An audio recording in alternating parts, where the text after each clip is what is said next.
I'm at a point right now where I want to scale my business, so I'm working very hard to incorporate the technology side of it.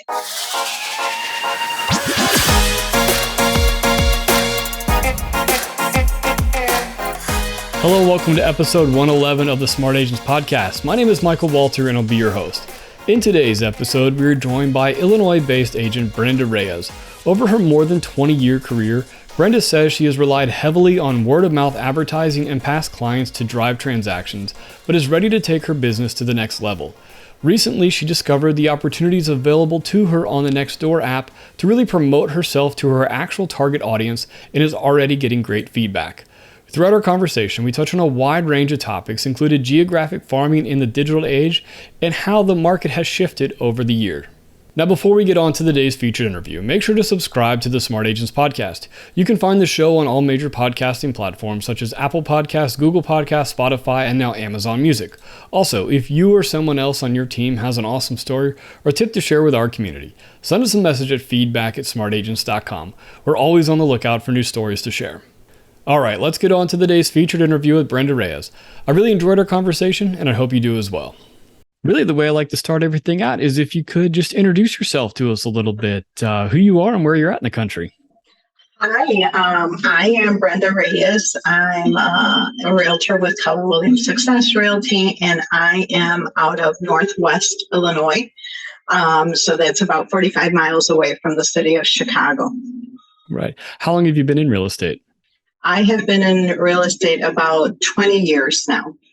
Wow. What was it that made you want to get into the business? Well, I have been a salesperson pretty much my whole life. And when I had my second daughter, I was working selling furniture for a furniture store, and the hours were very, very long. And now I had two very young children. And I said, I can't sustain being away from home all this time when I have two children. And that's how I decided to venture into real estate. Right. Excellent. So 20 years, you've seen quite a, evolving market and really evolving way to do business. Yes, very much so. I can say without a shadow of a doubt that the way we do business now is very different because of all the platforms that we have available with social media, but it's also still a relationship-based business. And I think that if we focus too much on the technology side, we forget the human side. And it really is the human side that gets us to where we want to be. Right. So, I'm assuming, that over the course of your 20 years that then, those real, those people skills have really, lended to, building those referral pipelines and those past clients, really keeping in touch with that. Is that how you've built your business? Most of my business has always been word of mouth.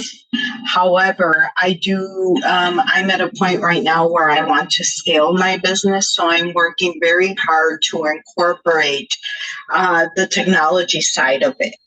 I am still doing that out of with the intention of connecting with people and providing value. Right. So what are some of the things that you're looking to do in terms of the marketing? Well, in terms of marketing, it's really an interesting time for me right now because I have a couple of things going on. One of the things that I have going on is I want to do a wealth building webinar. I am preparing to do that because there is a shift in the market going on right now, and a lot of people have too much information leads to disinformation. So I want to make sure that they come and I have guests for that. I have a lender and I have different people that are involved in the process so that people feel comfortable enough to ask any questions or, to say, hey, I've heard this. Is this what's actually happening? And kind of give them some clarification in terms of really, this is not the market falling apart. It is not what happened in 2007, 2008, which a lot of people are kind of like, the buyers are in that standstill point because they're like, we're waiting. No, that's not going to happen. There are now, the only thing that has changed is the pace of real estate. The prices are not going to go down because of the shortage of homes that we have in the market currently. So that's one thing I'm doing. The second thing I'm doing, I'm on this app that's called Neighbors. And I've been on that app maybe, I'm going to say for most of this year. That's when I first got on it. It's different. The dynamics are a little bit different on that app because they're all people that are close to you, your neighbors, subdivisions that are maybe not 2 or 3 miles apart. And so I went in there. I have a passion of mine that is photography, and I do that when I have time. And I started posting pictures, and neighbors started commenting on the pictures. But now I made a poll on there, and I asked who was interested in a homeowners directory. So the directory, what I saw in the app is people were constantly asking for local people to do, to fix a window or to fix a roof or to install flooring or to paint a house. And, there's people, but they get gypped a lot. However, I do know that there are local people that are doing the work, that are very good in their work. And so I'm going to partner up with them, put them in the directory, and then make this digital directory available to the homeowners. I made an update. I first made the poll, then I did a homeowner directory update, and I told the neighbors, this is where I'm at with the information. I'm gathering the vendors together. They will be all local. They will be verified. And whoever's interested, please provide your name, your email address for the digital copy. And if you want a hard copy, your mailing address. And I'm getting a ton of response on that, which I'm very happy about. Right. Yeah, absolutely. And not only does that, get you this contact information for all these people that are in your area, but it also builds those referral pipelines with these vendors that you are adding to that because they see the value in that as well. Yes, they are. So I'm getting information from both sides, from the vendors that want to be here. And of course, before I even put them on there, I'm asking them, please provide your information. And I want to talk to them, and I want to see samples of their work, because what I do want to make sure is that the people that are in the directory are going to get the job done, and that they are going to be good at the work that they do, and that they're not going to gyp the neighbors. So I want it to be a very local but very reliable source of connection for people. Right. So I honestly, I haven't done a whole lot of, work and done a whole lot inside of the Neighbors app, but I hear it's a great platform to be on. What have you found, to be, some of its best features to really kind of connect you with the people in your area?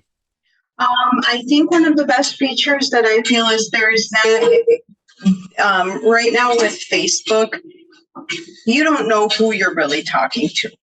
That is, the platform is so big that you don't really know who is contacting you, where they are, if they're even a bot or not. You can't do that. The Neighbors app, usually when you go on there, it requests, the neighborhood you're in.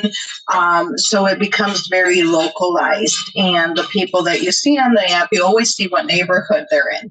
So I think that is one of the biggest advantages that it has, is that it's more targeted to the people that are close to you, and I'd rather speak to somebody that I know that lives in the neighborhood across the street, or, maybe a mile away, rather than somebody that God only knows where they're at. Right. I mean, and that's really, it's kind of, it's really, geographic farming in the digital age. That's exactly, and it allows me. So, when you do your geographic farming, you may do mailers, or you may go door knocking. However, I reach more people this way. And that is like when you want to go from doing, X number of deals to maybe more number of deals. it's really the way to go. You want to be very efficient in how you're investing your time. How are you reaching those people in the less amount of time? Right. Well, and by being active in those forums, you're just you're cementing yourself as that market expert. Yeah, and that's exactly what I'm trying to do is, I'm like, well, if I show them that I'm reliable, and that I have access to information, then they start coming to you with more questions. So my next step after, once I provide them with the homeowners directory, will be to provide them with market stats for our area, so that they know what's happening with the market. And then I think from there, I can just keep on building upon that.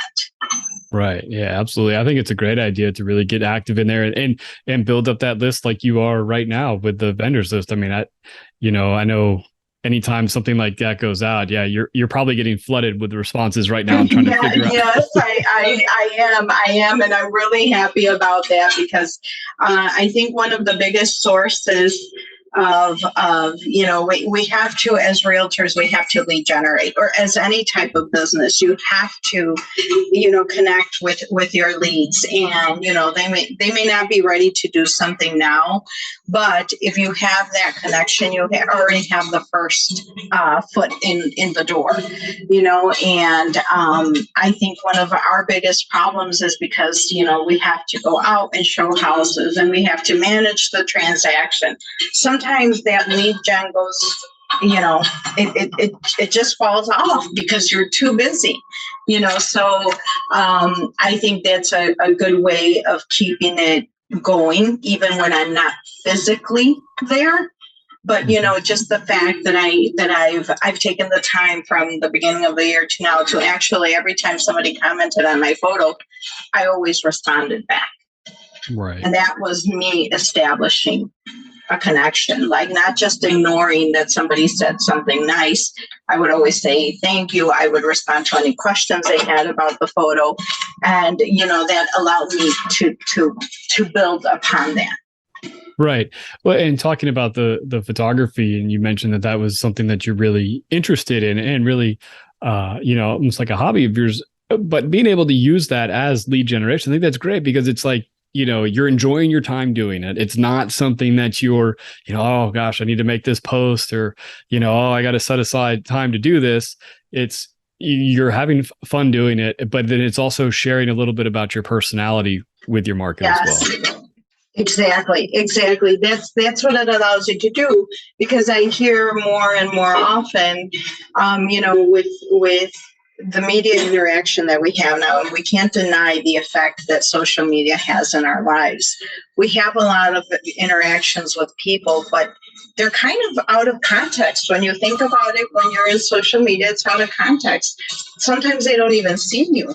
So how do you get your voice across? How do you get across who you are through social media? Is a little bit of a challenge. How do I not sound like anybody else? And I think that's why when I thought about this, and when I saw the way Neighbors was, I'm like, no, I'm not going to go out here selling stuff. I'm going to, just post my pictures to begin with, so people get to know me. Yeah, no, I think that's a great idea. So moving on to the, this idea of hosting the webinars, I think those are fantastic ideas. I've talked to several people in the past that have done those and have found great success hosting webinars and seminars and all kind of different things. And I think, especially over the last few years, people are getting more and more used to attending those types of things virtually and really taking the time to do those. So what was it that made you want to go that route?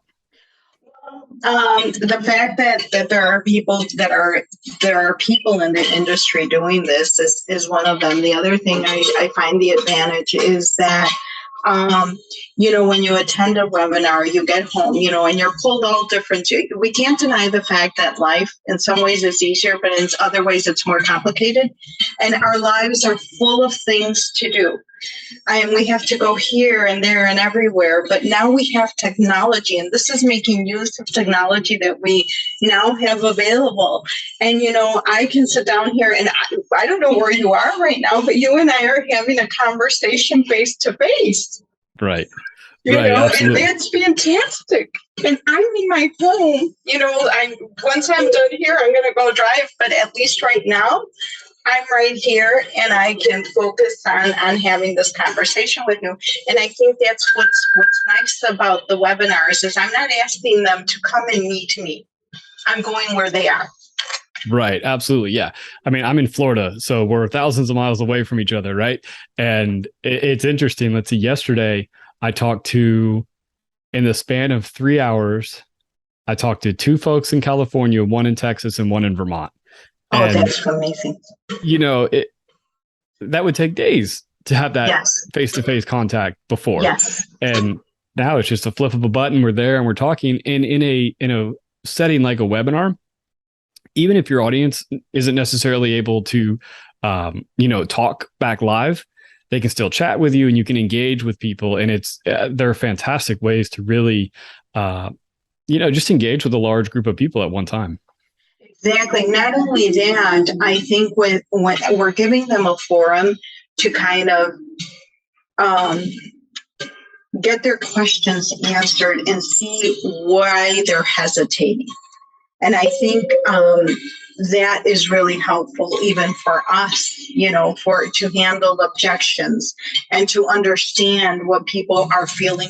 Because the way I see things, I see them from my realtor perspective, but I want to see it through their eyes. And having the webinar allows that.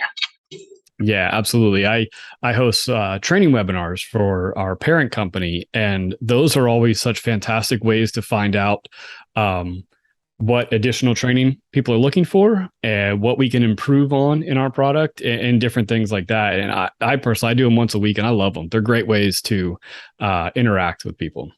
Absolutely. Absolutely. So as you have been, you're putting together these webinars, how have you seen the market shift in really the last year, and really how's it shifted in your area? It has shifted. So what happened from last year all the way through the middle of this year is that the market was so hot that if a new property came on the market, it didn't matter what the property looked like. The price didn't even matter. You had lines of people, and I wish I was exaggerating, but I'm not. There were lines of people that wanted to view this house on the first day. On the second or third day, that house had already multiple offers and they were calling for highest and best. And I am also not exaggerating to say there were 30 to 40 offers on one house, which is unbelievable. Right. It has never happened in life ever at any time. And so the price was just there. It always ended up going for a lot more. And that's when you realize that, yes, this is a problem because we continually have low inventory. Now, what's happening now is houses are staying on the market a little bit longer. Like we're seeing, marketing of, 20, 30 days. However, if the price is in a good location, and it's in very good condition and it's priced right, you're still getting multiple offers, not 30 or 40, but you're still getting, 3, 4, 5 offers. So there is still demand there. Now, it has to be priced right. That is key.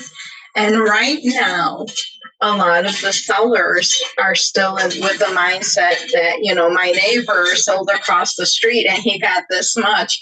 Yes, but you're seeing this, 30, 60 days down the line, and the market is in some ways quickly changing, so you have to be very strategic in how you're pricing your property. Right. And just even, when providing those comps is really putting it into context with, even if this home sold yesterday. When was it? When was the contract signed? What were the conditions when the actual listing Yes. went? Yes, and that for some home sellers, that's really where the disconnect is that the home sellers are still thinking they're at the top of the market. We're no longer. The market peaked pretty much in the middle of the year. So now we're 2 months into where it's starting to head down.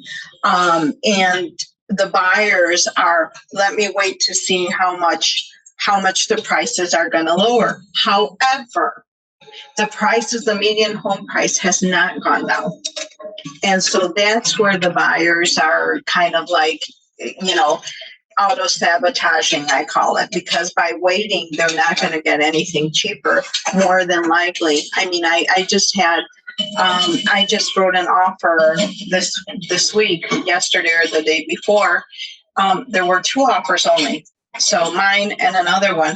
However, and we did not get this house because the other guy, he was only in the one offer. Now my guy is paying cash, but the other guy offered more than asking. Even in those and I don't even understand why he would offer more than, because my offer came in second.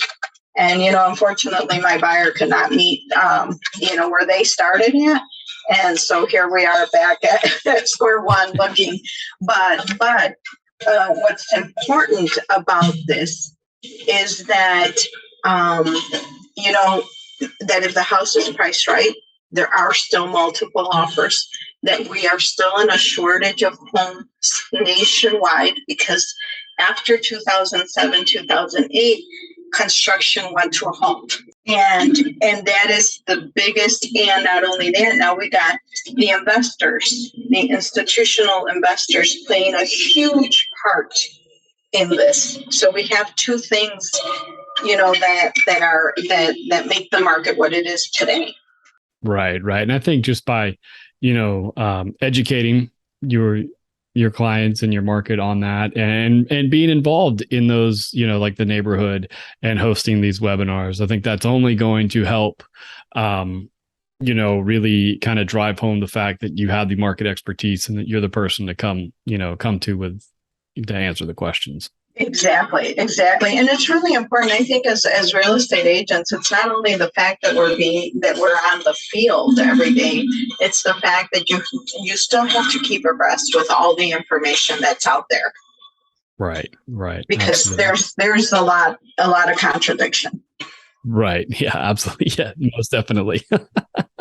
Well, I really appreciate you taking the time to talk to me. I love what you're doing with the neighborhood app. I think it's a great, really a great way to get in front of the people that you want to get in front of. Absolutely. Awesome. Well, thank you so much. I really appreciate you taking the time to talk to me. Well, thank you so much. I want to thank Brenda for taking the time to speak with us today. And I think it's great how she's using the Nextdoor app to really tap into her target market and promote herself as the trusted real estate authority. So once again, if you think you or someone else on your team has an incredible story or tip to share with our community, send us a message at feedback@smartagents.com. Well, that wraps things up for this episode, but remember, follow the show wherever you listen to podcasts and make sure to subscribe to the Smart Agents YouTube channel. Again, I'm Michael Walter, and we'll see you on the next episode.